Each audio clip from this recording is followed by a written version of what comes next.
Émission spéciale vœux avec le Chambéry Savoie Mont-Blanc Handball, Savoie News et Defour.com, avec bien sûr la team qui nous accompagne ce soir, ici même en direct du Best Western, avec Pierre Veillet qui est notre animateur flétiche et sportif. Ça va Pierre ? Tout va bien, effectivement, avec la hâte maintenant de reprendre le championnat. Et tu es bien entouré, hein, avec toi Laurent et Bertrand. Et puis côté sportif bien sûr, nous avons Laurent et Quentin. Tout va bien les gars ? L'année a bien commencé. Alors meilleurs vœux tout d'abord, hein, c'est ce qu'on se dit habituellement. Bonne année. Une année... Il faut qu'elle continue. Voilà, c'est pas bonne saison, c'est bonne année. Et il y a une deuxième partie de saison dans cette année-là. Donc on la souhaite bonne. Et une année qui commence fort bien pour le hand, puisque c'est le mondial actuellement. Et l'équipe de France, Bertrand, se porte plutôt bien. On attend impatiemment le match face à la Croatie mercredi. Et peut-être les demi-finales qui, sans aucun doute, feront partie de notre palmarès. Qu'est-ce que tu en penses ? C'est possible que ce soir, les Allemands nous offrent notre billet pour les demi-finales. Les Croates ont hypothéqué quasiment leur chance d'y accéder en perdant hier contre le Brésil. Après, c'est encore une nouvelle compétition qui va commencer avec ces demi-finales qui sont où l'intégralité des forces en présence que l'on attendait seront là. Et l'équipe de France sera présente dans un état de fraîcheur qui est tout à fait remarquable. Donc, je suis à peu près certain qu'on peut avoir de bonnes surprises. Alors, deuxième question, elle va bien sûr sur Chambéry et puis cette académie qui commence à rebondir à travers les différents échos et les travaux qui vont bientôt commencer. Est-ce qu'on peut en savoir un petit peu plus ? C'est avec Laurent Munier peut-être qu'on va se retourner pour ce sujet-là ? Oui. Pour parler de l'académie, je crois qu'on a déposé la première pierre, on a déposé le permis de construire le 21 décembre. Et c'est un projet qui avance bien puisque on va déposer la première pierre à partir du mois d'avril, du mois de juin. D'ailleurs, je parle de l'académie, s'il y en a qui écoutent, vous allez être contactés, mesdames les partenaires, dans la semaine pour...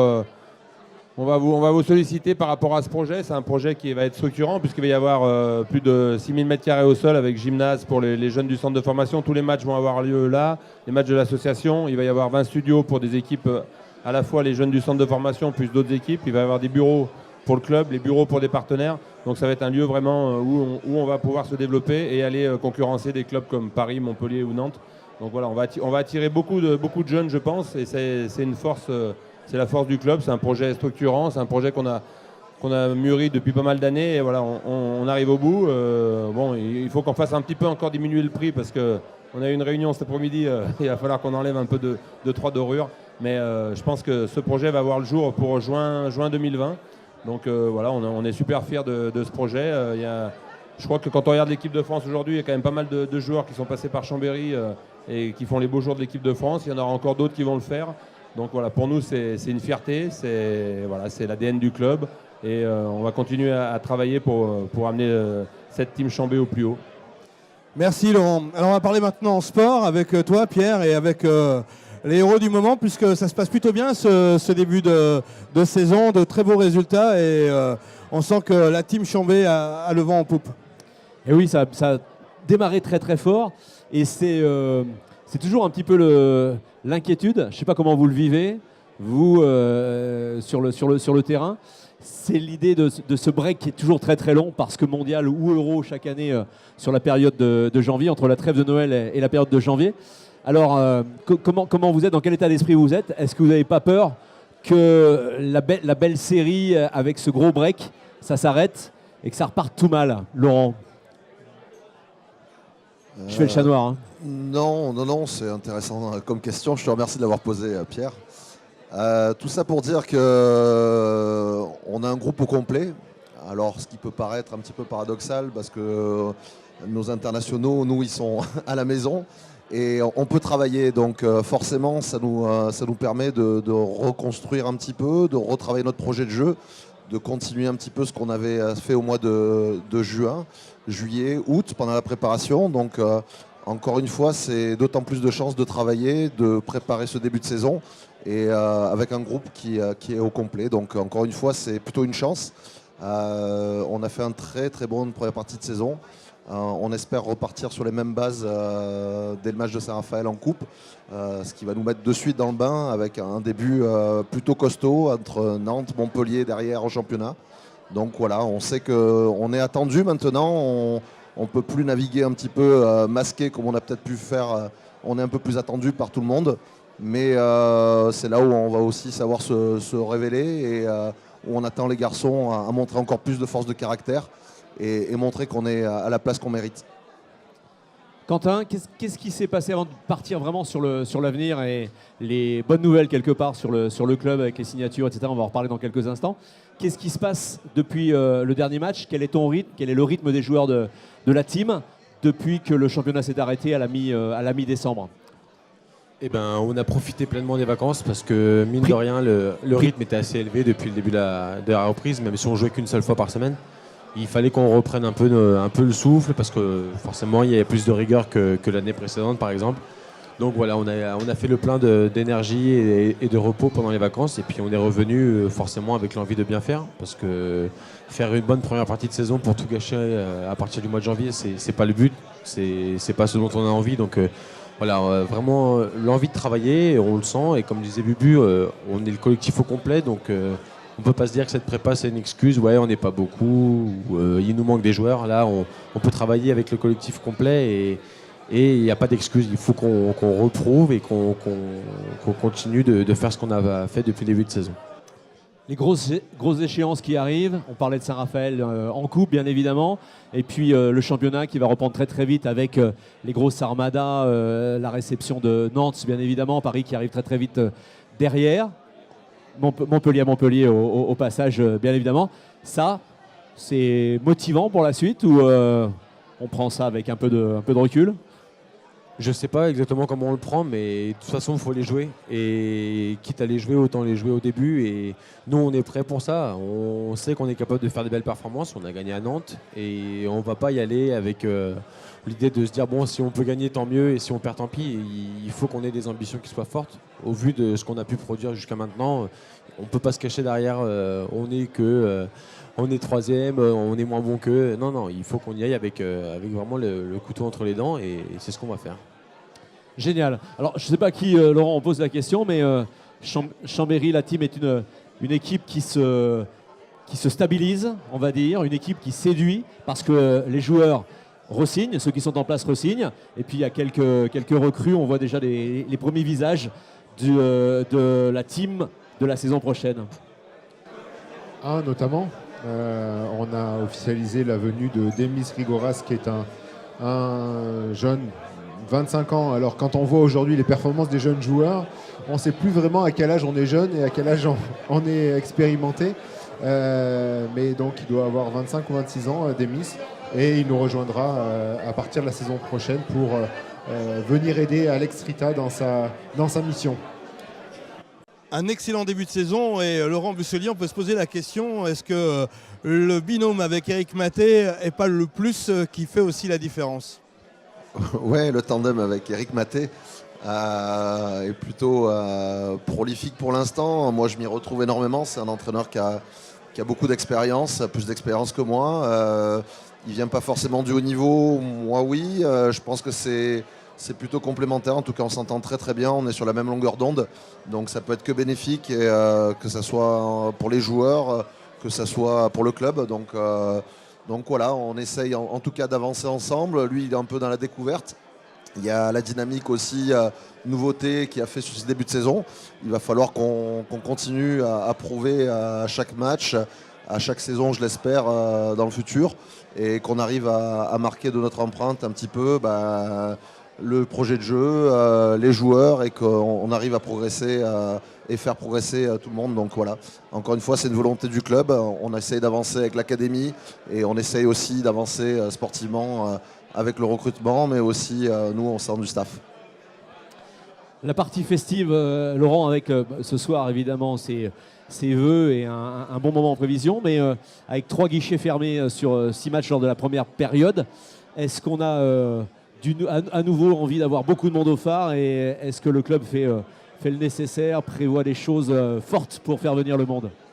Je crois que oui, on a à cœur par rapport à ce que fait l'équipe sur le terrain, on a à cœur de remplir cette salle. Il y a un gros travail qui a été fait. On a restructuré le club. On a eu un projet qui était Ambition 2020. Voilà, on a réussi à créer cette académie. Je crois que 3 guichets fermés. On a l'objectif d'en faire 6 sur la fin de saison. Tous les partenaires répondent présents ici. Je les en remercie parce que c'est vrai qu'on a atteint les objectifs de partenariat privé au mois de décembre, ce qui ne nous était jamais arrivé. On va dépasser largement cet objectif. On continue à travailler. On est en avance sur tout ce qu'on s'était prévu. On est dans les nouveaux produits. On va apporter de nouveaux produits. On sait que le monde sportif évolue. Le spectacle évolue. Il ne faut pas s'endormir. Je crois que Alain va parler après, mais on s'était endormi peut-être pendant dans 2-3 ans. On attendait un petit peu. Voilà, on a remis du dynamisme, on a rencontré le phare, on rencontre Savoie Expo, on a plein d'idées pour développer ce club. Donc voilà, après, on n'a pas une agglomération de 2 millions de personnes, mais voilà, on fait un maximum avec nos moyens et je crois qu'on le fait bien. Donc voilà, encore une fois, merci à tous ces partenaires présents. C'est la première année où il y a autant d'entreprises qui sont présentes. Il y a plus de 190 personnes ce soir. Voilà, il y aurait eu un peu plus de place, on aurait pu en rentrer encore plus. Donc je crois que c'est la dynamique de cette équipe, la dynamique du Team Chambé. Moi je voulais en profiter pour remercier toutes les équipes et féliciter toutes les équipes administratives parce que c'est vrai que ils font un boulot dans l'ombre, mais bon voilà, il faut que je les félicite. Remercier aussi tous les dirigeants bénévoles. Bertrand en fait partie, il est président de l'association. Voilà, on ne se rend pas compte. Alain pareil, il y a pas mal de membres du conseil d'administration qui œuvrent au quotidien sans compter leur temps de travail. Donc voilà. Merci à eux et voilà, on va travailler parce que ce club nous tient à cœur et on a envie de le porter au plus haut possible. Je crois que tout le monde est sur le pont. Quentin nous a dit que les joueurs étaient là et avec l'envie d'en découdre dans quelques jours, bien évidemment. Les partenaires, bien sûr, plus nombreux encore que jamais. Le public va revenir, bien évidemment, pour les matchs. Le club est sur les rails. Une bonne année 2019. Et je vous propose, pour terminer cette émission, de laisser la parole à notre président, Alain Poncet. Merci de votre présence. Juste quelques mots pour commencer par parler de l'année 2018. L'année 2018 a commencé par une fin de saison qui a été un peu douloureuse. Je ne vais pas m'éterniser là-dessus, mais il faut malgré tout pas l'oublier. Elle a commencé ensuite par la réorganisation et le recrutement d'un nouvel entraîneur avec Éric Maté, qui a mis en place toute une nouvelle organisation, une nouvelle méthodologie de travail, un nouvel état d'esprit, avec Bubu, avec Bertrand, avec Samir, qui a apporté, semble-t-il, ses fruits. Nous avons commencé l'année aussi également fini la saison sportive avec 3 départs.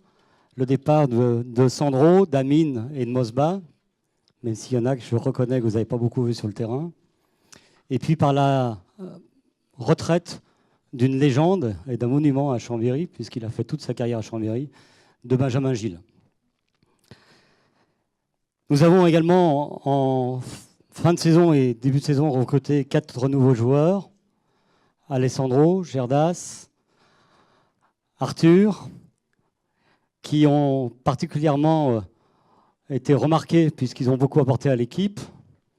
Et puis le 4e, puisque je n'en ai cité que 3 sur 4, Benjamin, qui va dans les semaines à venir, j'espère, apporter, et j'en suis convaincu, autant que les 3 nouvelles recrues. Nous avons également travaillé sur la réorganisation globale du club, sur toute la partie administrative et commerciale, avec la création de nouveaux produits, avec la création de nouveaux services, pour continuer à se développer.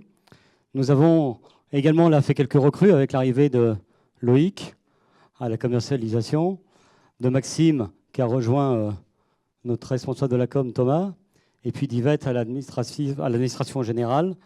Tous ces éléments nous ont permis de développer. Et je voudrais en profiter d'ailleurs pour vous dire à tous un grand merci. Parce que avant la fin juin, alors que nous n'étions pas qualifiés en Coupe d'Europe, alors que nous sortions d'une saison difficile, une grande partie d'entre vous avaient déjà renouvelé leur partenariat. C'est une très belle preuve de fidélité, de confiance. J'espère que les résultats qui ont suivi vous ont conforté là-dessus. Et sincèrement, c'est quelque chose d'hyper important pour un club parce que, vous avez pu le voir, on a déjà pas mal travaillé pour l'année prochaine. On a souvent un problème de visibilité et le fait de vous savoir près de nous le plus tôt possible est un élément essentiel. D'autres belles choses aussi, puisque nous avons réalisé 6 matchs à Chambéry depuis le début de saison et 3, Saint-Raphaël, Montpellier et Cesson ont été à guichet fermé. 50% de nos matchs étaient à guichet fermé. C'est là la preuve de l'engouement de ce club et puis de ce que transpirent les garçons sur le terrain et ce qu'ils ont apporté et qu'il y a vraiment des vrais moments de plaisir.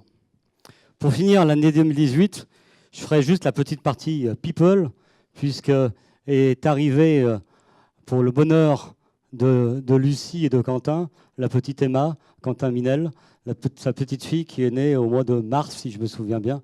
On peut une nouvelle fois l'applaudir.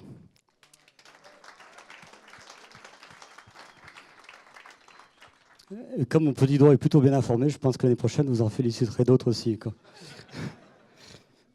Ils ne sont pas exclusivement performants que sur le terrain, quoi.